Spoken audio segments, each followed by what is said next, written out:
kasayahan sa Panginoon, magsilapit kayo sa kanyang harapan na may awitan. Magsipasok kayo sa kanyang mga pintuang daan na may pagpapasalamat at sa kanyang mga looban na may pagpupuri. Pupurihin kita, Yahweh, ng buong puso ko. Mga kahangahangang ginawa mo, ipahahayag ko. Dahil sa iyo, ako ay aawit na may kagalakan. Pupurihin kita, O Diyos, na kataas-taas.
Pinasasalamatan ka namin at pinupuri sa araw na ito. Salamat po sa kalakasan, sa paggabay mo sa araw-araw sa amin, sa pagpapagaling sa mga may sakit. Salamat po sa pagtugon sa mga pangangailangan sa amin. Patawarin mo po kami sa aming mga kasalanan, O Diyos. Linisin mo ang aming mga puso't isipan at nawa po ay maunawaan namin ang mensahe ng buhay sa araw na ito. At nawa po ay maging karapat-dapat kami sa pagsamba ngayon. At nawa po ay maisagawa po namin ito sa aming buhay sa araw-araw. Salamat po, Panginoon. Amen.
kanyang tunakayan.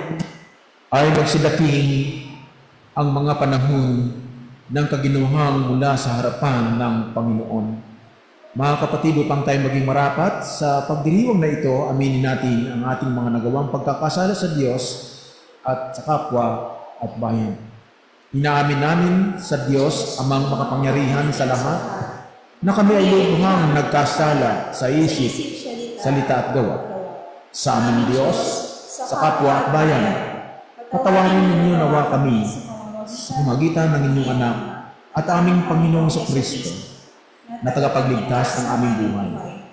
At ang kaaliwan ng iyong Espiritu Santo ang siya nawang manahan sa amin.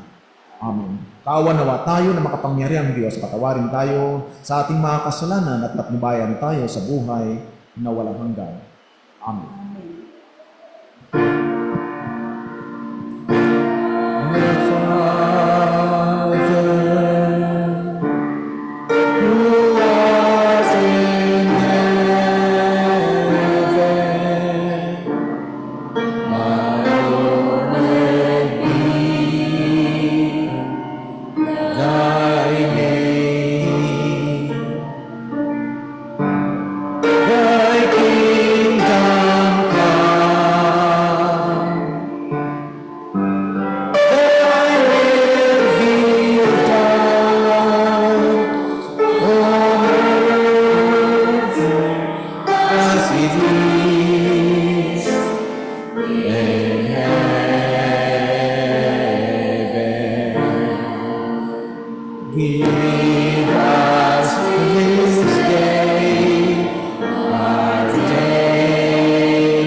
Ngunit kung nagkukulang ng karunungan ang sinuman sa inyo, ay humingi sa Diyos na nagbibigay ng sagana sa lahat at hindi nanunumbat, at ito ay ibibigay sa Kanya.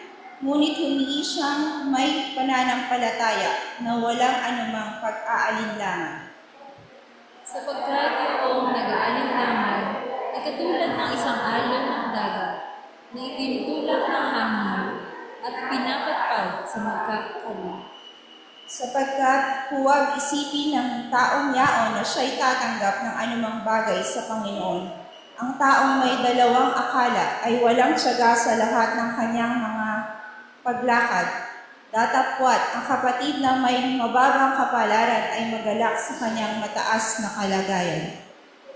At ang mayaman, dahil siya'y pinababa, siya'y lilipas na gaya ng bulaklak ng damo. Sapagkat sumisikat ang araw na may hanging nakasusunog at naluluntoy ang damo, at nangalalagasan ang bulaklak nito, at nawawala ang kariktan ng kanyang anyo. Ngayon din naman, ang taong mayaman ay malalata sa lahat ng kanyang paglakad. Mapalad ang taong nagtitiis ng tukso, sapagkat pagkasubok sa kanya, siya ay tatanggap ng putong ng buhay. Na pinangako ng Panginoon sa mga nagsiibig sa Kanya. Huwag sabihin ng sino man pagka siya'y natutukso, ako'y tinutukso ng Diyos, sapagkat ang Diyos ay hindi matutukso sa paggawa ng masamang bagay, at hindi rin naman siya nanunukso sa kanino man. Huwag kayong padaya, mga minamahal kong kapatid. Ang bawat mabuting kaloob at ang bawang sakdal na kaloob ay pawing buhat sa itaas na bumababa mula sa Ama ng mga ilaw na walang pagbabago ni kahit bahid man ang pag-iba.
Good morning!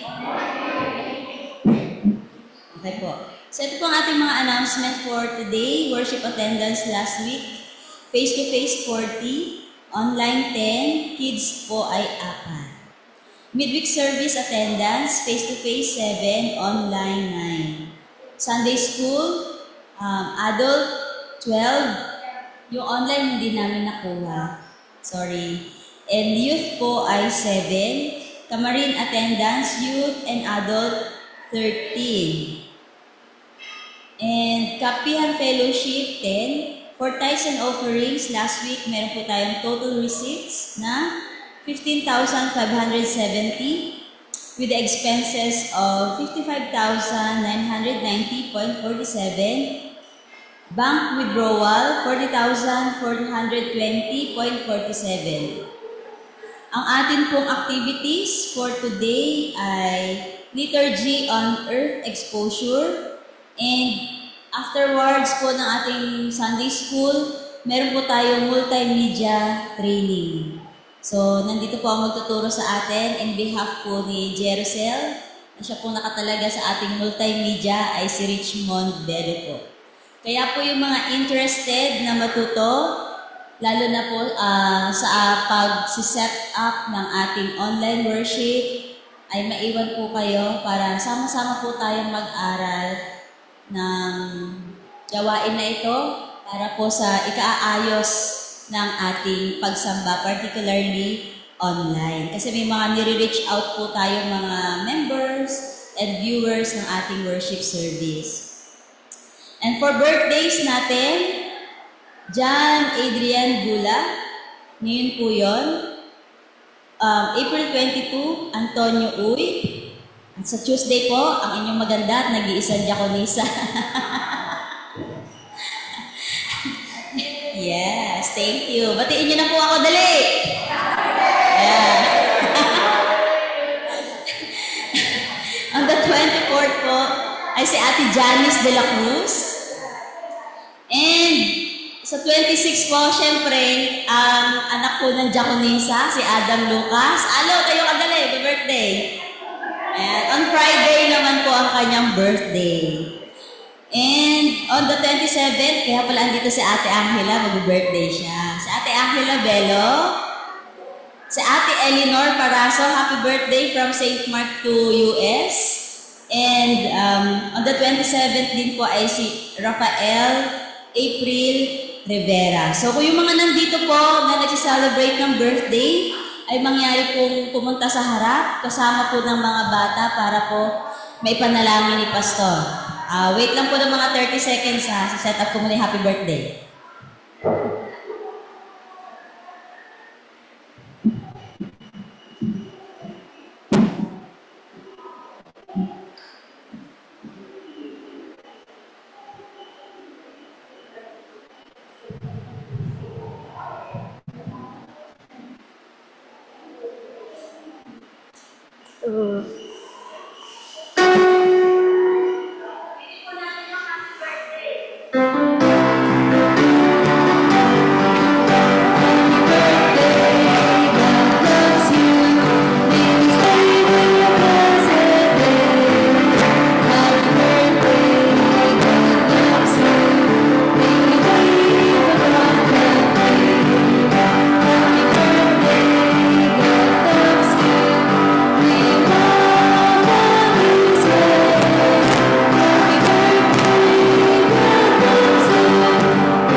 Panginoon aming Diyos, narito ang iyong mga anak. Sasapit sa kanilang mga kaarawan, nagpapasalamat sa iyo at magdiriwang upang muli kanilang sambahin at papurihan sa kanilang buhay. Patuloy mo silang pagkalooban ng lakas, patuloy mo silang pagkalooban ng kaligtasan at kasaganaan sa kanilang buhay sa bawat araw. Narito rin ang mga bata, patuloy silang ingatan, patuloy silang pagpalain at ilayo sa anumang kapahamakan. Patuloy mo silang ihanda ang kanilang buhay sa bawat araw at maging kinabukasan nila. Pagandahin mo ang kanilang kalusugan upang sila makapag-aral ng maayos, makapagtapos upang makatulong sa kanilang pamilya. Salamat na o Diyos, sa sandaling ito dalangin ko ang iyong mga anak na hindi pa namin kasama. Kung sila man ay nariyan sa kanilang mga tahanan, kung sila man ay nariyan sa kanilang mga sasakyan, papunta pa lang rito, naglalakbay, patuloy mo silang ingatan, Panginoon. At sa sandaling ito, dalangin ko ang patuloy na pangunguna ng iyong Espiritu Santo sa mga gawain ng iglesia nito. Patuloy mo kaming pagpalain. Salamat o Diyos sa mga gawain na kakatapos lamang. Salamat sa iyong banal na presensya sa amin sa pagdiriwang ng ika-31, yung 31st founding anniversary ng aming pong Northwest Metro Manila District, na with your wisdom, Panginoon, with your Holy Spirit and blessings, ay naging successful ang pagdiriwang na ito. Lord, thank you rin sa amin sapagkat pinagpala mo kami. Kasalukuyan ngayon ay pinagdaraos o dinaraos ang aming General Conference sa Amerika. Panginoon, bigyan mo ng patuloy na kaayusan ang konferensyang ito upang may saayos na namin ang aming pong patuloy na programa sa iba't ibang panig ng mundo, sapagkat ang desisyon lamang ng General Conference sa Amerika ang siyang ibababa para patupad ng bawat konferensya, ng bawat Central Conference, down to Annual Conference, down to District Conference, and down to Local Church Conference. Panginoon, sa sandaling ito, patnubayan mo sila, lahat ng mga mananampalatayang metodista sa buong mundo. Patuloy mo kaming bigkisin ng iyong pagpapala at pag-iingat. Sa sandaling ito, patnubayan mo kami at pangunahan sa pamagitan ng iyong Espiritu Santo.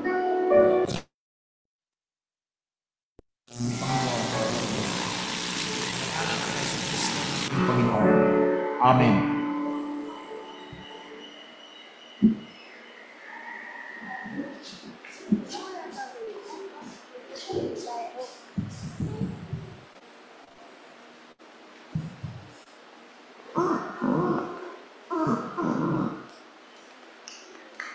Para po sa pagbasa ng mga kasulatan, ito ay matatagpuan sa Gawa 4, talata 5 hanggang 12. Ganito po ang sinasabi.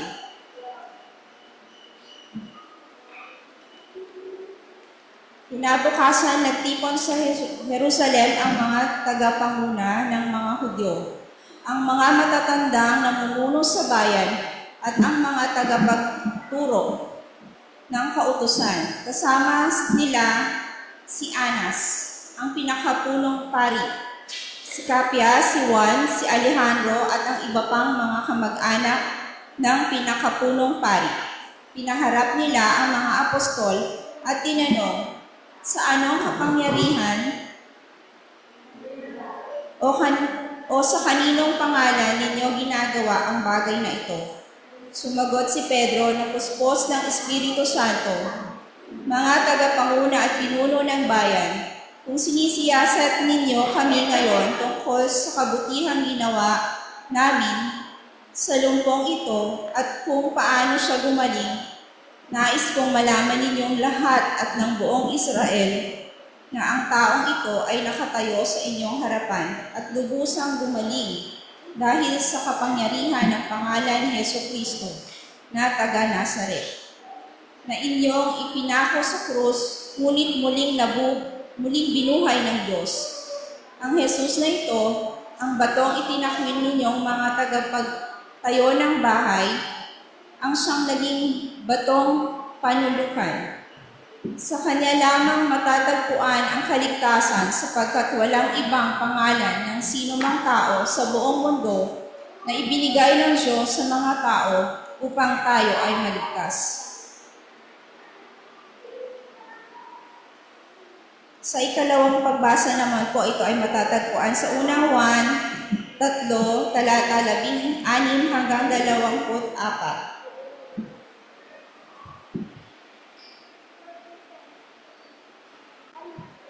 Ito po ang sinasabi. Dito natin nakikilala ang tunay na pag-ibig. Inialay ni Kristo ang kanyang buhay para sa atin, kaya't dapat din nating ialay ang ating buhay para sa kapatiran. Kapag nakikita ng isang may kaya sa buhay ang kanyang kapatid na nangangailangan at hindi niya ito tinulungan, masasabi bang siya'y umiibig sa Diyos? Mga anak, huwag tayong magmahal sa pamamagitan lamang ng salita, subalit ipakita rin natin ang tunay na pag-ibig sa pamamagitan ng gawa. Dito nga natin makikilalang tayo'y nasa panig ng katotohanan at matatahimik ang ating budhi sa harapan ng Diyos. Sakali mang tayo'y usigin ito, sapagkat ang Diyos ay higit sa ating budhi at alam niya ang lahat ng bagay. Mga minamahal kong, hindi tayo inuusig ng ating budhi. Makakalapit tayo sa Diyos na panatag ang ating kalooban. Tinatanggap natin ang anumang ating hilingin sa Kanya dahil sinusunod natin ang Kanyang mga utos at ginagawa ang nakakalugod sa Kanya. Ito ang Kanyang utos. Sumampalataya tayo sa Kanyang anak na si Jesucristo at magmahalan tayo gaya ng inuutos ni Kristo sa atin. Ang sumusunod sa mga utos ng Diyos ay nananatili sa Diyos at nananatili naman sa Kanya ang Diyos at nalalaman natin na nananatili siya sa atin sa pamamagitan ng Espiritu ipinagkaloob niya sa atin.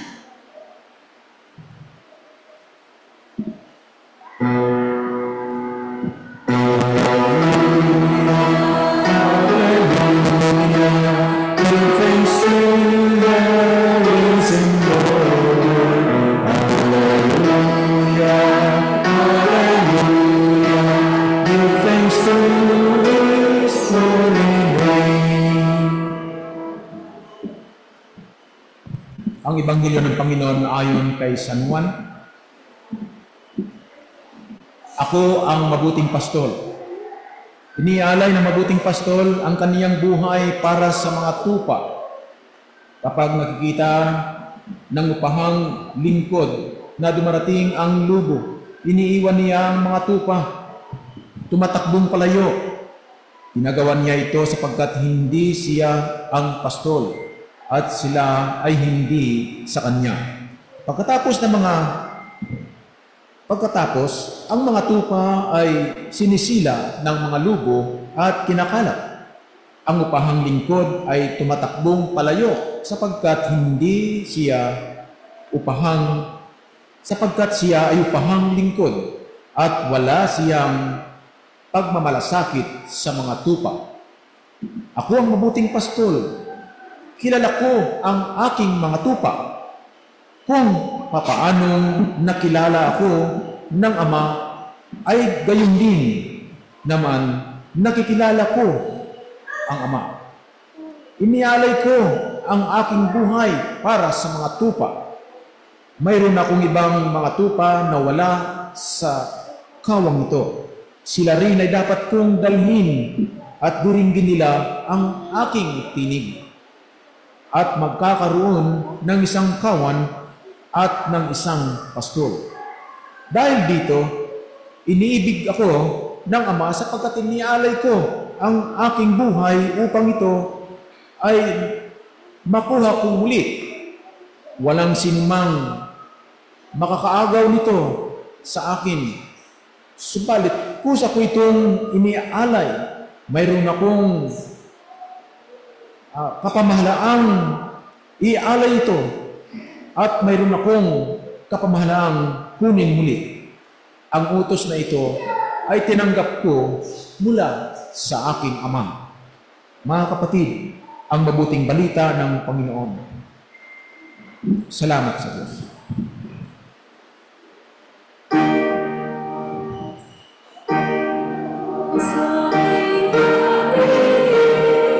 Ang salita gaya ng aking sapapangin. Salita mo'y aming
Magandang umaga po sa ating lahat, mga kapatid ko kay Kristo. Good morning po at napakabuti ng Panginoon. Kamusta kayo? Ilang Celsius bang init? Pwede na bang magpainit ng kape sa araw? Sobrang init mga kapatid. Tataas ang mga kuryente natin pagka ganyan. No? Sobrang init. Lumabas ka ng bahay mo para kang nag-iihaw, nagbabarbecue. Ganyan ka init ang panahon ngayon. Naalala ko nung 17, may kinasal po ako sa Tagaytay. Siyempre, umalis po ako rito mga 9:00 ng umaga. Kasi 2:00 ang kasal. Pagdating ng Dasma, kasi nakamotor ako, sa Molino ako dumaan, mas malapit kasi. Danghari, ganyan. Naramdaman ko yung sobrang init. Pumasok ko sa 7-Eleven at uminom ako ng tubig. Standby ako doon, siguro mga 30 minutes. Tagal ako doon, ganun. Tapos biyahe uli ako. Alam nyo, pagdating doon sa 13 ako dumaan Sa Amadeo ako dumaan. Pagdating sa 13, doon sa kanto ng Governor Pirer, kaliwa na ako pa may natumba doon na isang mama naglalakad. Ngayon, sapagkat nakita ko, bumalik ako at gusto kong alalayan. Pero may mga karinderya doon sa tapat na nagsitakbuhan at tinulungan nila yung tao. Pagbalik ko nung kinagabihan, hapon na ako bumalik siguro mga 8:00 na ng gabi. Nagutom ako, kumain ako doon. Tinanong ko kung ano nangyari, heat stroke ang dahilan. So mga kapatid, mag-ingat kayo sa sobrang init. Akala nyo okay lang kayo. Pero hindi nyo alam, baka bigla kayong palayo lang, baka bigla kayong makaramdam ng paninikip-dibdib nyo sa sobrang init. Uminom agad kayo ng tubig at huwag kayong maglakad, magbiyahe na wala kayong dalang tubig. Dapat may dala kayong tubig.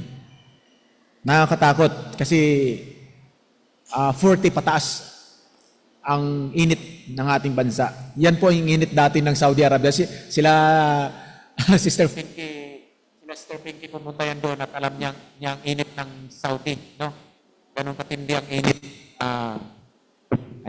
Ganun katindi ang init ng Saudi, mas mainit pa diyan. Now, anyway mga kapatid, tayo po ay nasa ika-4 na pag-alala sa ating Panginoon sa kanyang buhay. Tayo po nasa 4th Sunday of at ang ating pong tema ngayon ay In the Shepherd's Arms. Yun po ang ating tema.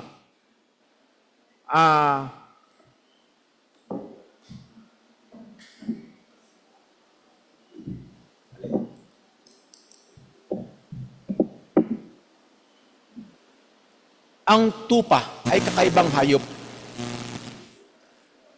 Lagi silang naliligaw,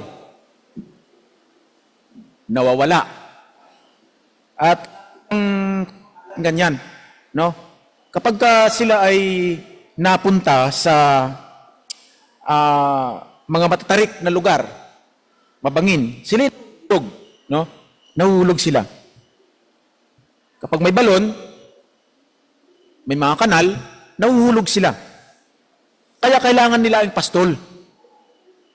Kaya yung mga pastol sa parang na mga tupa, bakit kailangan nila magpuyat? Ay kasi ito nga ang behavior ng mga tupa. Ito yung nature ng mga tupa. Kailangan silang kailangan silang alalayan. Sila, sa dami nila, ay maaari silang mahulog, maaari silang maligaw sa ibang daan o kagubatan. Tapos dagdag pa rito, pag dumating ang mga asong gubat, yung mga lubo, ipinangalat nila ang mga tupa.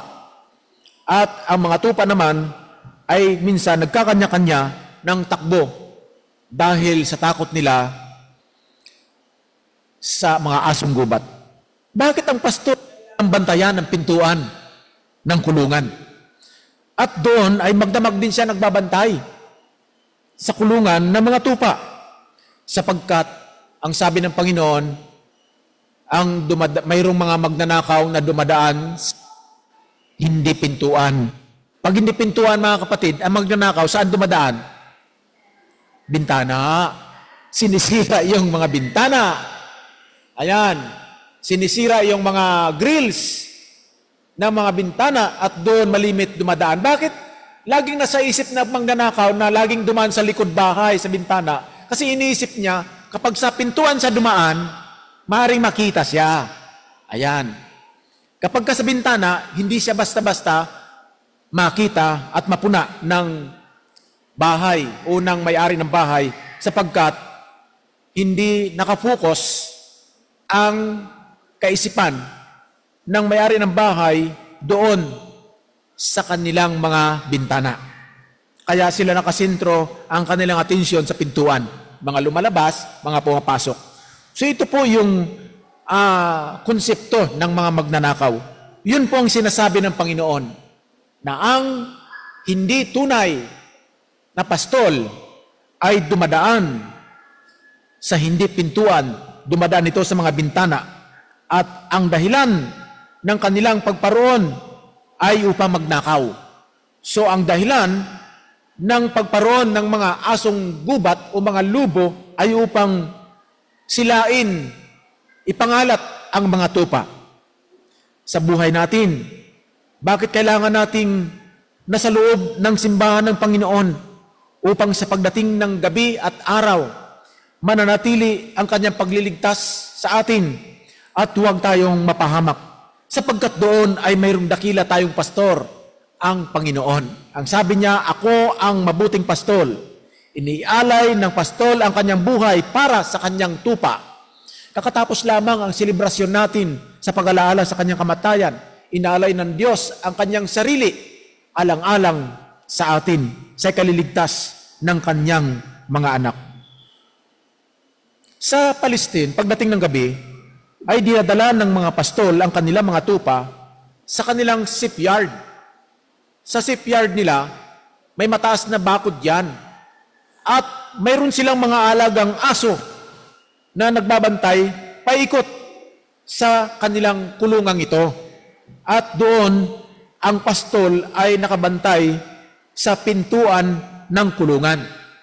Ang dahilan ng kanyang pagbabantay sa pintuan ng kulungan ay upang matiyak na walang nakakapasok na magnanakaw at walang nakakalabas na tupa. Napakahiwaga ang sinabi na ito ng Panginoon. Sapagkat siya ang tunay na pastol at kung siya ang ating kinikilala sa ating buhay, ay hindi po tayo pwedeng pasukin ng magnanakaw. Hindi pwedeng mapasok ang ating buhay ng mga magnanakaw ng ating kaluluwa.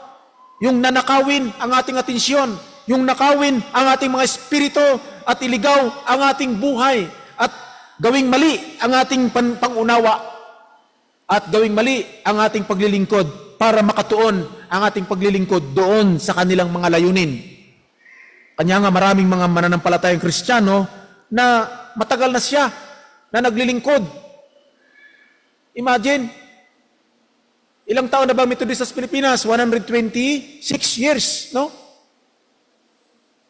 So kung 126 years na ang pananampalataya Methodist sa Pilipinas, bakit nakukuha pa sila ng iba? Ganun na katagal, samantalang ang kumuha sa kanya, 1980 lang dumating. Nakakalungkot, di ba? Samantalang ang kumuha sa kanya, 1996 lang dumating. Samantalang ang kumuha sa kanya, noong 2001 lang dumating. Samantalang kumuha sa kanya, noong 2011 lang nagtatag. Tapos nadala ka na doon. At kasama ka na nila doon na naglilingkod sa Panginoon sa kanilang iglesia. Yan po tinutukoy ng Panginoon na ang dumating. Na ang dumating at kinuha ka, yun ay magdanakaw ng inyong kaluluwa. Tayo ang simbahan sa Pilipinas bago pa dumating ang batas. Kaya nga, we are the church before the law. Kanya nga ang mga Romano Katoliko, wala pong pakialam ang gobyerno diyan na, kailangan i-register niyo ang inyong simbahan. Wala. Hindi pwedeng sabihin ng gobyerno sa simbahang Kristiyana Romana na mag-register kayo sa SIC. Hindi pwede yon. Walang karapatan ng gobyerno na i-obliga sila. Why? Because andyan na sila before the law. And also sa atin, sa UMC, walang karapatan ng gobyerno, mga Metodista, mag-register kayo. Why? Hindi nila magawa yon. Because we are here before the law. We are the church before the law. Ang nire-register lang ng mga Iglesia Romana Katolika at ng mga Iglesia Metodista sa Pilipinas ay ang kanilang mga institution, ng mga school, ng mga ospital, ng iba pang mga agencies ng ating mga simbahan. Yun po ang ating nire-register sa gobyerno. Kasi kailangan nating magkaroon ng lisensya. But our church is not registered to the Security and Exchange Commission because we are church before the law. Tapos yung dumating na yan na noong 1995, 2001 dumating, noong 2011 dumating, kukunin ka niya, sama ka na agad. Bakit? Bakit ka agad sumama? Kakarating niya lang, sumama ka na agad. Now, ang sabi ng Panginoon, I am the good shepherd. Number one, in the shepherd's arms, we can find His love and protection. We are protected by the power and spirit of our God, of our Lord Jesus Christ. Protected na po tayo. Bakit kailangan pa tayo pumunta doon sa puprotektahan pa lang? Bakit kailangan pa natin pumunta sa isang simbahan na kakatayo pa lang?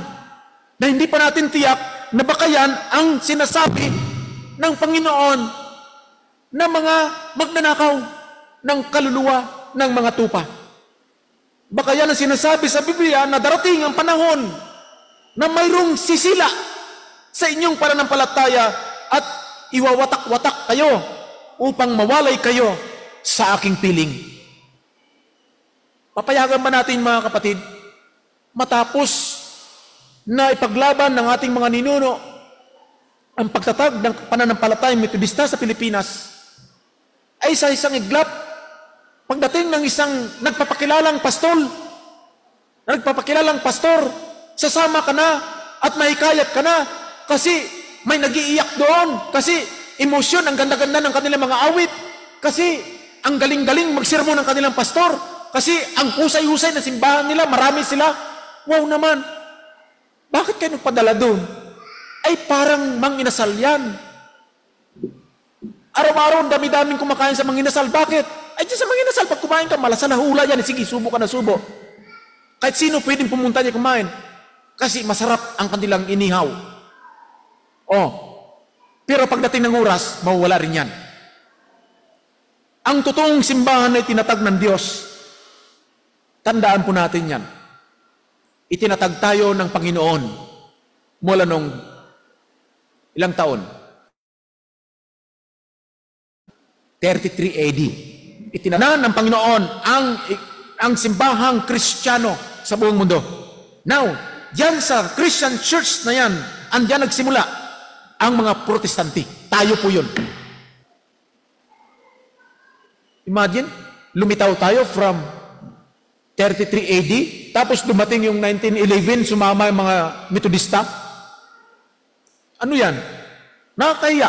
Why? Ang pananampalatayang ini-introduce sa'yo, ay sa atin na nagmula. Ang mga awit na mga himno na kanilang tinuturo, ay sa atin na nagmula. Sa buong mundo, sino po nagkumpos? Ang himnaryo. Metodista. Napakalinaw po sa kasaysayan na ang more than 7,000 hymns ay kinumpos ni Charles Wesley and John Wesley. Who is Charles Wesley and who is John Wesley? John Wesley is our founder, ang nagtatag ng Iglesia Metodista sa buong mundo noong 17th century. Now, from 17th century until now, ilang daan na taon na po tayo mga kapatid sa buong mundo. Ang 107 million na yan sa buong mundo na yan mga kapatid ng pananampalatayang Metodista, wala pa dyan yung mga tulad ng mga Free Methodist, andyan yung mga Wesleyan, andyan yung mga Nazarene, andyan yung mga Calvary, andyan yung mga ibang mga churches, Baptist, mayroon pa, na sakop ng ating simbahan. Millions ang pananampalatayang Metodista sa buong mundo. Tapos dito sa Pilipinas, may nagpapakilala lang, milyon kami rito. Eh sa Pilipinas lang naman yan eh. Kailan sila itinatag? Tayo ay tinatag ng Diyos na buhay ang pananampalatayang Kristiyano. Hindi tayo tinatag ng tao sapagkat ang ating simbahan lamang ay ito ang itinatag ni Father John Wesley. Hindi po itinatag ito ng sinuman, kundi ito ay simbahan na ito ay tinatag ng ating tagapagtatag na si Father John Wesley, isang pari ng Anglican Church, ng Independent Catholic Church of England. Kaya minsan magtataka kayo na kung ating sundin ang ating tinatawag na traditional doctrine, para tayong Katoliko Romano. But we are Catholic, part of the worldwide church na sinasabi nating universal church. We are part. So we are Catholic Church, but not Roman Church. In the shepherd's arms, we can find His love and protection. Why? Ang isang tupa, sabi ng Panginoon, inialay ko ang aking buhay para sa aking mga tupa. Inialay ang kanyang buhay para sa mga tupa. Kapag nawala ang kanyang tupa, ay kanyang hinahanap. Kapag ang mga tupa ay nahulog sa isang balon, kanya itong kinukuha. Iniahon. Paano pong iahon ng tupa? Yayuko ang Panginoon at aabutin niya ang kambing o aabutin niya ang tupa? Hindi po mga kapatid. Sa isang actual na kalagayan, ang isang taong may alaga ng hayop, mapakambing man yan, mapatupa man yan, mapaaso, mapapusa man yan, mapakalabaw man, baka man yan, pag nahulog po sa isang balon, siya po ay lulusong at iahon ng kanyang alagang hayop. Sa konteksto ng sinasabi ng ating Panginoong Jesucristo at ihambing natin sa ating kontekstual na kalagayan, maaaring ganitong kanyang gagawin. Lulusong siya at iahon tayo. Now, the logic is that if we commit sins, there is God, Jesus, to redeem our sins. Tayo ang iniligtas ng Panginoon mula sa pagkahulog sa kasalanan at tayo ang kanyang binigyan ng buhay, ang buhay na mayroong katiyakan. Di ba sabi niya? Because He lived. He lived. Because He lived. Kantahin nga natin. Because He lived, all perish gone. Because I know He holds a future. Is worth living just because He lived. Di ba? Yan ang dahilan kung bakit ang Panginoon ay namatay para sa pagtubos sa ating mga kasalanan. Because God is there. God is in us and within us. Number 2, in the shepherd's arms, we can find His strength and life. Sa kamay, sa bisig ng ating Panginoon ay makakasumpong tayo ng kalakasan at buhay Napakasarap pakinggan at unawain na kung saan ang Diyos ang siyang nagpaparamdam, nagpapadama sa atin kung paano tayo ay alagaan ang buhay natin at maramdaman natin na sa piling ng Diyos, doon ay may katiyakan ng ating buhay at may kalakasan. Kanya nga, kung tayo ay nasa Panginoon, habang tayo mananampalataya, kung may mga pagsubok at pinagdadaanan tayong dumating sa buhay natin, anong sabi natin? Wala yan, sisiw lang yan. Di ba? Minsan, narinig ko yung magkuya, yung anak ko magkuya, nag-uusap sila. Nung maliliit pa sila eh. Narinig ko, inuutusan ng kuya ang kanyang kapatid. Oy, Joshua, magwalis ka doon. Ako dito sa mga plato. Kasagot-sagot ng bunso ni Joshua. Sisiw lang yan. Ka-basic yan, kuya. Akong bahala dyan. Basic lang yan. Big sabihin, ang pagwawalis sa kanya, basic lang. Basic lang yan. Mga kapatid, kung may nararanasan tayo na mga pagsubok sa buhay natin, yan mga basic na pagsubok. Yan ang mga basic na pagsubok. Ngayon, kung paglabanan natin yan, kung ipaglaban natin ang buhay natin mula dyan sa pagsubok na yan, sisiw lang yan sa Panginoon. Sasabihin ng Panginoon niya, gasisiw lang yan. Hindi pa yan inahin. Dahil pag inahin yan, lalaban na yan, sasalpukin ka yan. Malatandang na lumalaban. Bakit mga kapatid? Kung tayo nasa piling ng Panginoon at inaalalayan niya tayo sapagkat tayo may buhay, hindi na tayo pabayaan ng Diyos at tayo ililigtas ng Panginoon at magkaroon tayo ng tinatawag na taga-rescue ng ating buhay because God is our rescuer, provider. Siya ang nagkakaloob ng lahat ng bagay sa buhay natin. Why? Because He lives. Dahil ang God na sinasabi natin, na sinasamba natin ay buhay at siya ang Diyos na nagkakaloob sa atin ng bawat araw nating mga pangailangan. May mga tao na minsan sinasabi nila sa kanilang mga sarili, wala na akong pag-asa, araw-araw na lang ganito, araw-araw na lang ganyan. Naikot ko ng buong Maynila, wala man nang tumatanggap sa akin. Maynila pa lang naman ang naikot niya Nawala na agad siya ng pag-asa. Mayroon pa namang Pasay, di ba? Mayroon pa namang Quezon City, mayroon pa namang Paranaque, may Pasig pa, may Taguig pa, na pwede pa siyang maghanap ng kanyang trabaho. Maynila pa lang ang kanyang naikot, sumuko na agad. Kumbaga, umakyat ka sa ika-20 palapag, pero napagod ka na pagdating mo sa ika-19 na palapag, bumalik ka, one step more na lang andoon ka na. Pero dahil pagod ka, bumalik ka. Pagod na ako. Balik na lang. Yun sana nasa top ka na Almost done. Pero nag-give up ka. Ang lahat ng yan, useless, walang mangyari at walang nangyari ang buhay.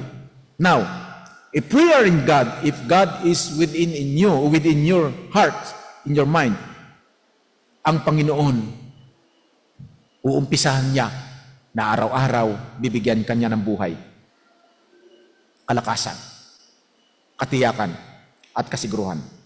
Number 3 and last, in the shepherd's arms, we can find His assurance and salvation. Assurance and salvation. Ano ba mga assurance, mga kapatid, na ibinibigay ng Panginoon sa atin? Naramdaman ba natin na may assurance tayo, na maligtas tayo? Because we have God, we have Jesus, we have Lord, our Father, our Jesus Christ, the assurance and salvation of our lives. Naniniwala ba tayo na because of our faith, we have assurance to save? We have assurance to go there in heaven? Or we have assurance to go and underground? But if we are in God, in Jesus, we have assurance to go there in heaven. Dahil ang langit na nakahanda para sa lahat. But we need to save our entire beings. Ayon sa awit 23, nakalagay naman dito, paborito po nating lahat yan. Si Yahweh ang aking pastol, hindi ako magkukulang, ako'y pinahimlay sa pastulan at iniakay niya ako sa tahimik na batisan, binibigyan niya ako ng bagong kalakasan at sangayon sa pangako na niyang binitiwan, sa matuwid na landasi doon ako iniaakay o inaaakay. Ganyan po yung promise ng God sa buhay natin. Napakaganda mga kapatid. Fresh water. Sariwang tubig. Sariwang pastulan. Di ba? Ang ganda. So pag sinabing assurance, magkaiba po yan sa insurance. Di ba? Ang assurance, ito yung gagawin ng Diyos sa buhay mo. May assurance ka talaga pag ginawa mo ito. Pero sa insurance, kailangan kang mag-insured.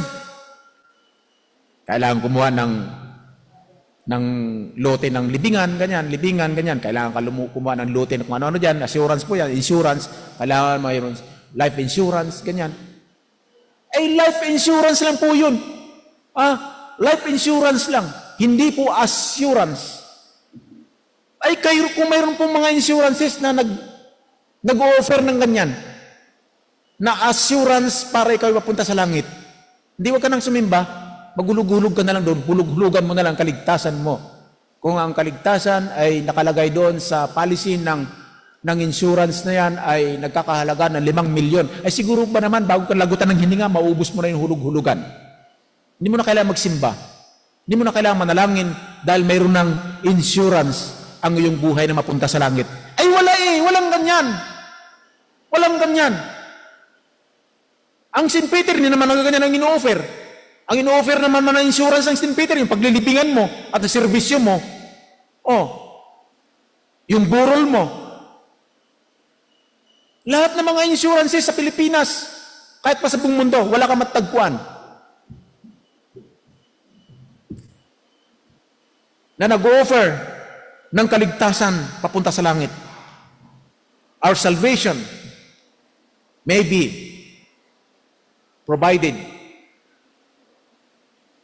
by God. Hindi po may provide dito ng ating gobyerno. Paano tayo mapahamak? O paano tayo maligtas kung ang buhay natin ay napapahamak? Kung tayo ay nasa kamay ng Diyos, hindi tayo mapahamak sapagkat doon may promise ang Panginoon and we have direction of our life. Our lives become fresh in the sight of God. Dadalhin niya tayo sa fresh na water. At mayroon tayong buhay na may katiyakan. And we have eternal life. Because God loves us. Protected tayo ng ating Panginoon. Kapag ka-protected ang Panginoon, ang buhay natin, may bantayan. Kasi parang dam site yan ng Marikina. Protected area. May mga security yan. Hindi ka pwedeng mamutol ng kahoy, hindi ka pwedeng magkalat, hindi ka pwedeng magtayo ng bahay dyan, hindi pwedeng gawing farm yan sapagkat yan ay protected area ng gobyerno. May bantayan. Tayo ay protected tayo ng kapangyarihan ng Diyos. May bantay tayo. Ang Panginoon nandiyan. Diyan ang kapangyarihan ng Panginoon sa buhay natin na nagbabantay because we are protected by His power. So bakit tayo matakot? Bakit tayo mag-alala? Bakit tayo mag-aalanganin, mag-aalinlangan? Dahil tayo na sa ilalim ng pangangalaga ng Panginoon, hindi tayo pababayaan. Ipagkakaloob ng Panginoon ang ating mga kailangan sa bawat araw. At ito ang ating assurance na matatanggap mula sa Diyos na hindi tayo pababayaan ng ating Panginoon na makapangyarihan sa lahat. Kaya't magmula ngayon, mga kapatid, ipanatag mo ang kalooban mo na ikaw ay protected by the power and blessings of our Lord Jesus Christ. Hindi ka hindi ka maaagaw at hindi ka pwedeng mawasak ang iyong pananampalataya dahil protektado ka ng kapangyarihan ng ating Panginoong Jesucristo. Sa ngalan ng Ama at ng Anak at ng Santo Espiritu. Amen.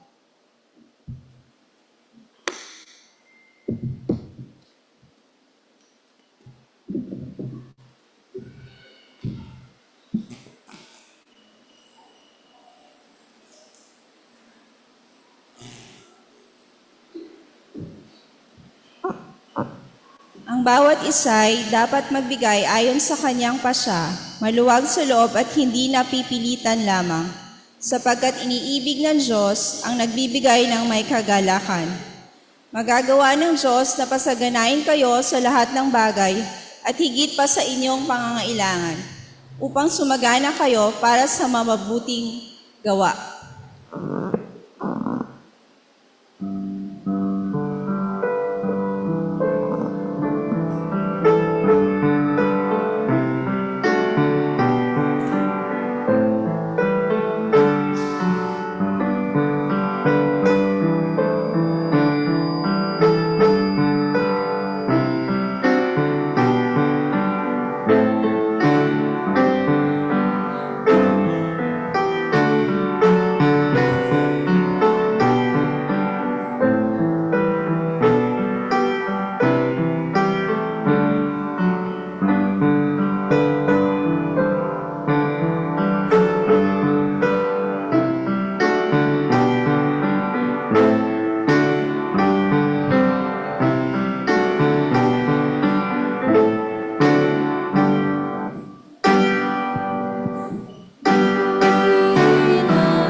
Pinupuri ka namin, Panginoon, at pinapasalamatan sa mga handog ng iyong mga anak.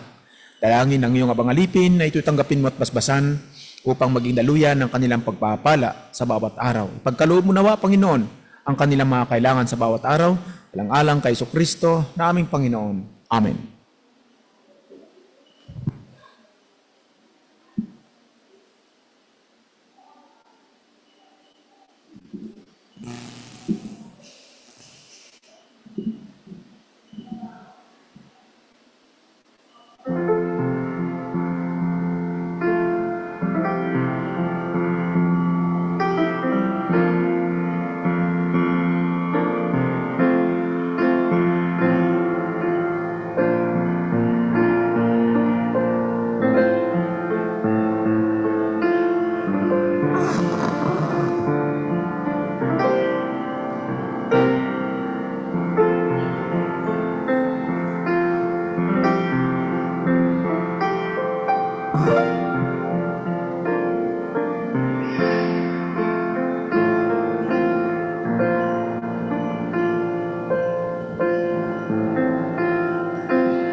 Mga kapatid, tayo po'y dumako sa diwa ng pagdiriwang ng banal na komunyon ng ating Panginoong Jesucristo.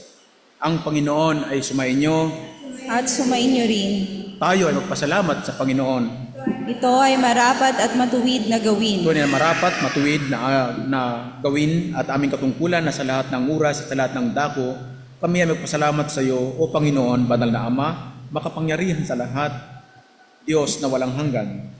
Sa kasamahan ng mga anghel at mga arkanghel at ng buong kalangitan, aming pinupuri at dinadakila ang ngalan mong marangal. Laging pinupuri ka at sinasabing, banal, banal, banal. Panginoong Diyos ng mga hukbo, langit at ang lupa ay puspos ng iyong kaluwalhatian. Luwalhati sa iyo, O Panginoong kataas-taasan. Amen. Pakinggan ninyo ngayon ang paanyaya sa dulang ng Panginoon, kayo na tunay at mataimtim na nagsisisi ng inyong mga kasalanan at nagsisibig sa inyong kapwa at naagnasang magbagong buhay alinsunod sa mga kautusan ng Diyos at magsilakan nga kayo na may pananampalataya at magsitanggap nitong banal na sakramento sa inyong kaaliwan at magsagawa ng inyong abang pangumpisal sa Diyos na makapangyarihan sa lahat. Sabay-sabay tayo. Makapangyarihang Diyos, Ama ng aming Panginoong Hesukristo, lumalang ng lahat ng bagay, hukom ng lahat ng tao, kinikilala po namin at itinatangis ang mga kasalanan at kasamaang sa tuwina ay aming nagagawa, sa pag-iisip, sa pagsasalita at gawa, laban sa iyong banal na kamahalan.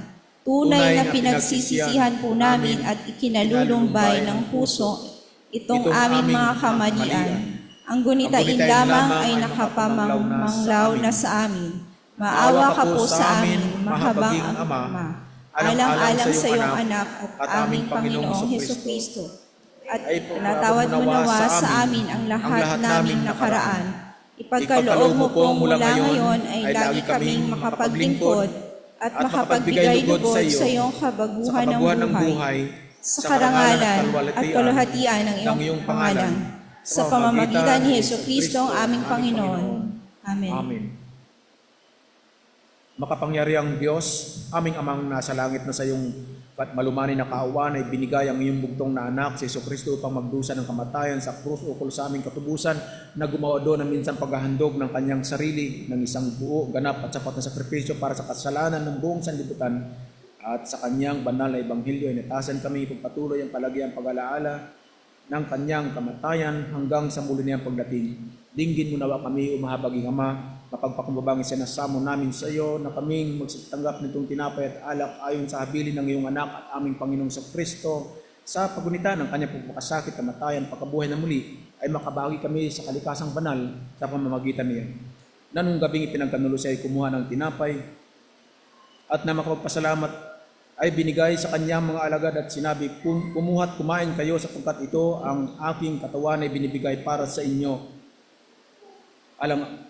At para sa marami, para sa ipagpatawad ng marami, gawin ninyo ito sa tuwing kayo ikakain sa pag-alaala sa akin.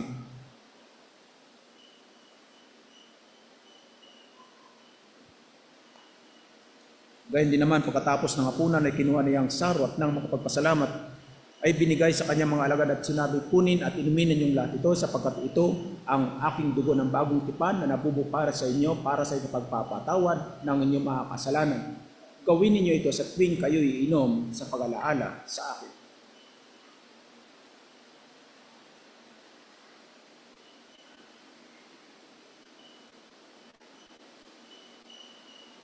Mga kapatid, ating pagipahayag ang ating Kristiyanong pananampalataya.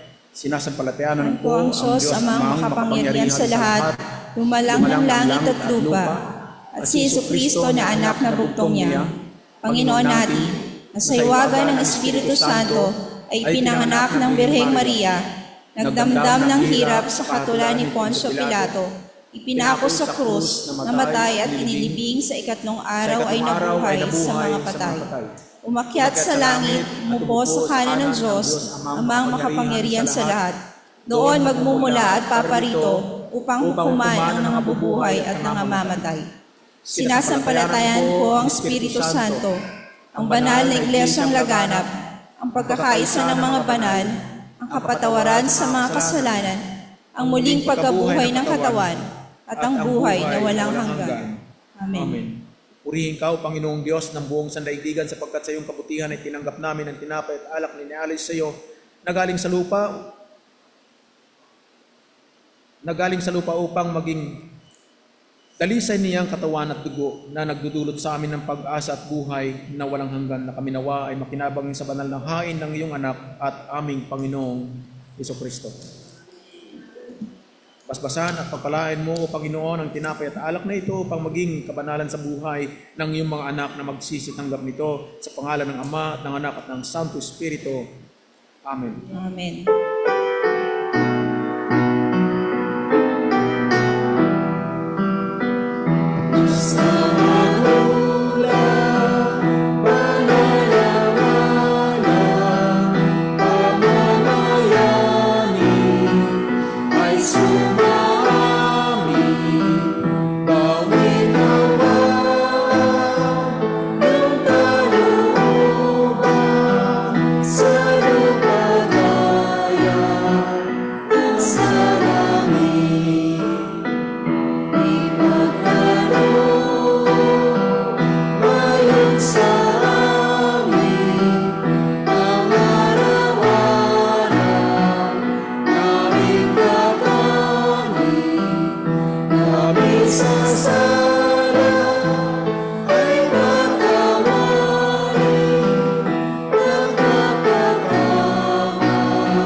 Sa kapwa tukso kami tulutan, kundi ligtas sa kasamaan, pamamayanin kapangyarihan, paglalatihan sa iyong ngalan.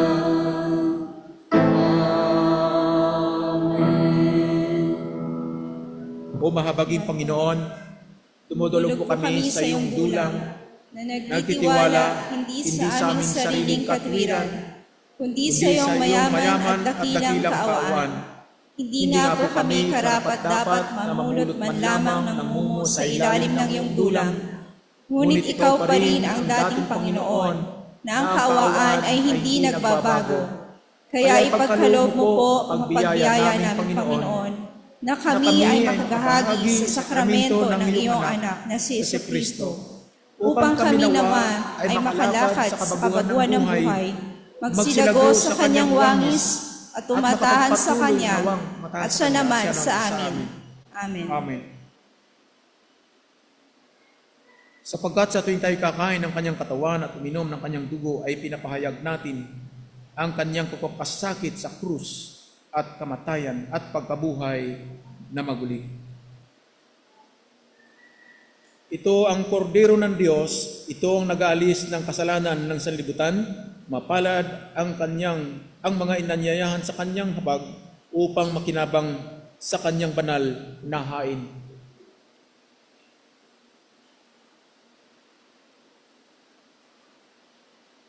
Sa ganitong diwa, mga kapatid, ating pong tanggapin ang banal na hain ng ating Panginoong Jesucristo. Subalit, unahin po natin ang mga malilit na bata. Hinihiling ko, nagabayan lamang ninyo ang mga bata upang hindi po mahulog ang ating pong mga elements.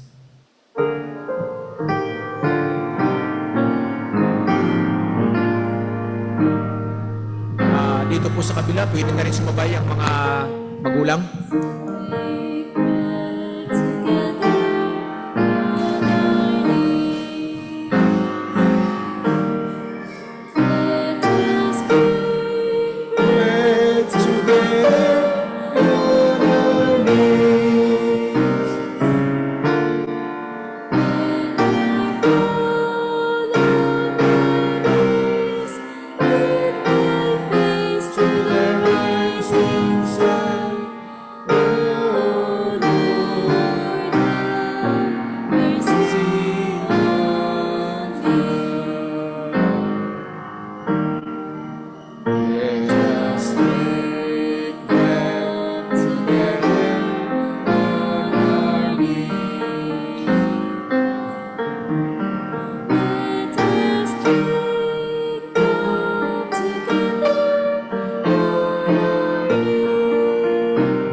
Sinabi ng ating Panginoon, ako ang tinapay na buhay na bumaba mula sa langit. Ang sinumang kakain ng tinapay na ito ay mabubuhay magpakailanman.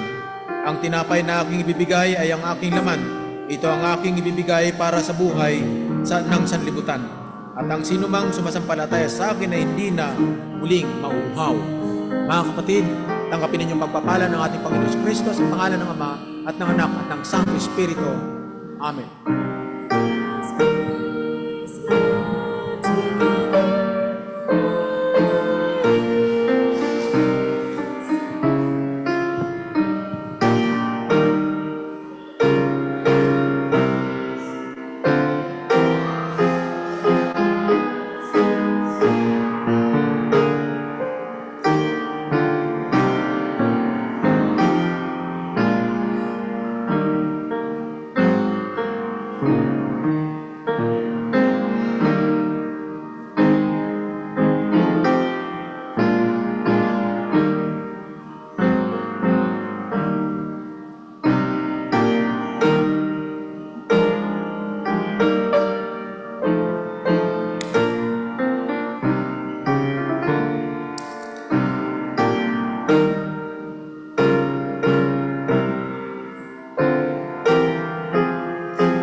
Sinabi ng ating Panginoong Jesucristo, ako ang tinapay na buhay na bumababa mula sa langit. Ang sinumang kumain ng tinapay na ito ay mabubuhay magpakailanman. Ang tinapay na aking bibigay ang aking katawan. Ito ang aking ibibigay para sa buhay ng sanlibutan. Ang sinumang sumasampalataya sa akin ay hindi na muling mauuhaw. Mga kapatid, tanggapin ninyo ang pagpapala ng ating Panginoong Jesucristo sa pangalan ng Ama at ng Anak at ng Santo Espiritu. Amen.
Sinabi ng ating Panginoong Jesucristo, akong tinapay na bumaba mula sa langit. Ang sinumang kumain ng tinapay na ito ay mabubuhay magpakailanman. Ang tinapay na aking ibibigay ay ang aking laman. Ito ang aking ibibigay para sa buhay ng sanlibutan.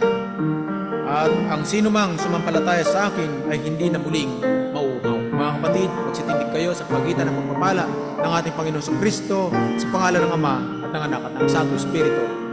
Amen.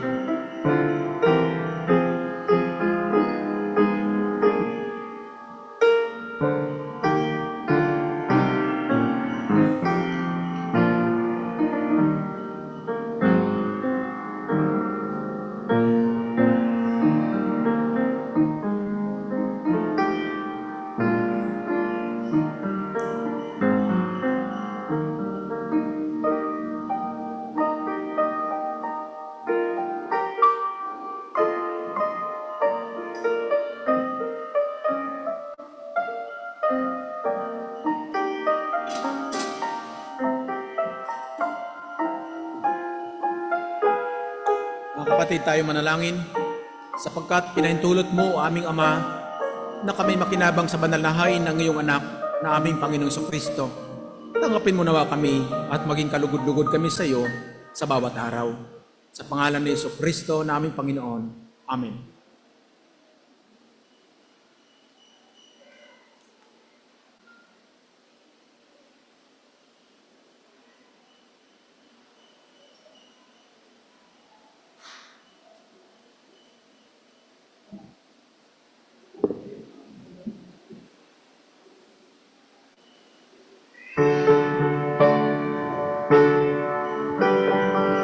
Po sa awit ng pagpapasalamat at pagtatalaga, awitin natin ang Blessed Assurance, Jesus is mine.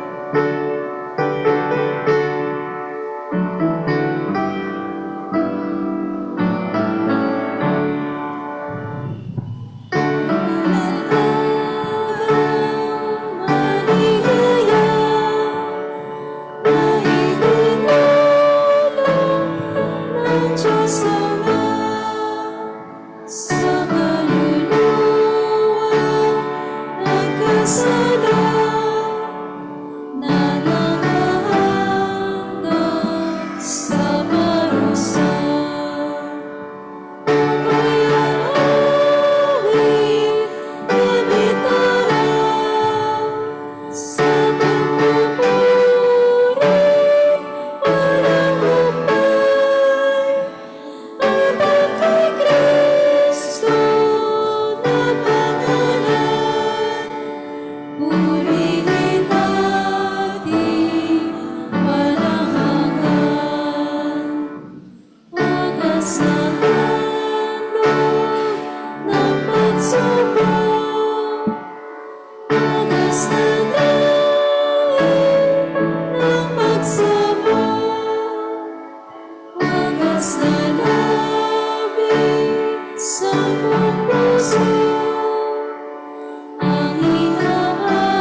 tayo. Panginoon naming Diyos, sa pagtatapos ng aming pagsamba sa sandaling ito, ay muli po naming inihiling ang iyong banal na pagpapala at pangunguna sa amin. Narito kami at muli po naming inialin sa iyo ang aming mga sarili. Pagpalain mo ang iyong mga anak na ang iba'y nakaluhod, may mga pananalangin, may mga kahilingan, may mga mitiin sa buhay, mga pangarap. Kung ano man ang kanilang mga inihiling sa iyo, Panginoon, naway patumbayan mo sila at ipagkaloob ang kanilang mga hinihingi at kalugdan mo ang kanilang buhay. Sa amin pong patuloy na paglilingkod sa iyo, pagpalain mo ang aming mga kapatid na nariyan sa kanilang mga tahanan. Pahintulot mo na sa amin pong paghiwa-hiwalay sa umagang ito ay patuloy naming masakdal sa iyo ang aming sarili upang maging karapat-dapat at maging kalugod-lugod kami sa bawat araw sa iyong paningin.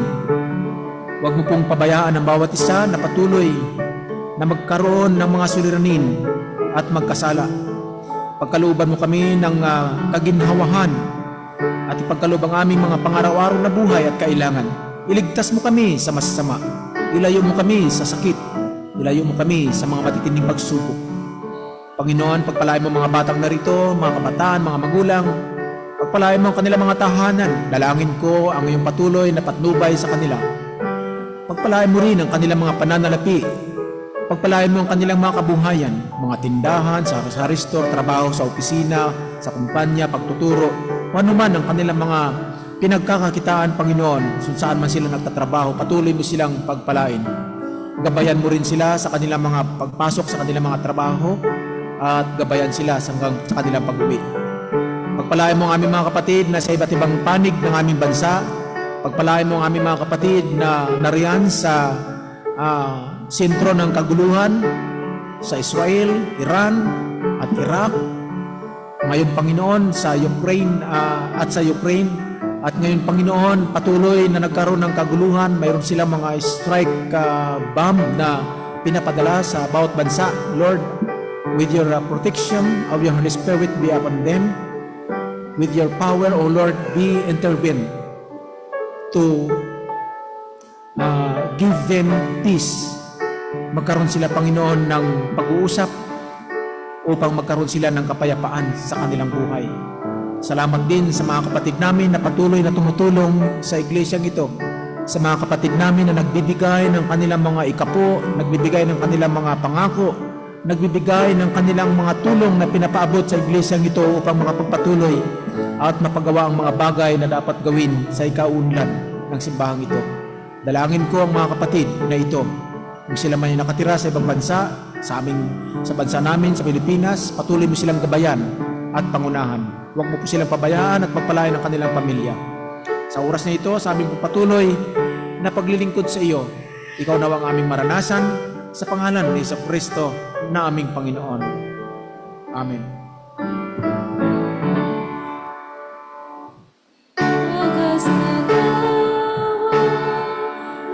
Pag-ibig sa Diyos at tao'y isusulit malayo sa panganib at sa pitin ko yaumamit at liawit gabit araw sa pagpupuri walang upay at ang kay Jesus na pangalan purihin natin walang hanggan. Amen. Mga kapatid, tanggapin po natin ang pagpapala sa pamagitan ng ating Amang nasa langit at sa pamagitan ng kanyang pag-ibig na kay Jesucristo nating Panginoon na tagapagligtas ng ating buhay kasama ng kanyang Espiritu Santo ang gabay, tanglaw at liwanag naway magsilakad at magsihayo tayo na taglay ang kanyang kapayapaan magmula ngayon at magpas sa walang hanggan. Amen. Amen.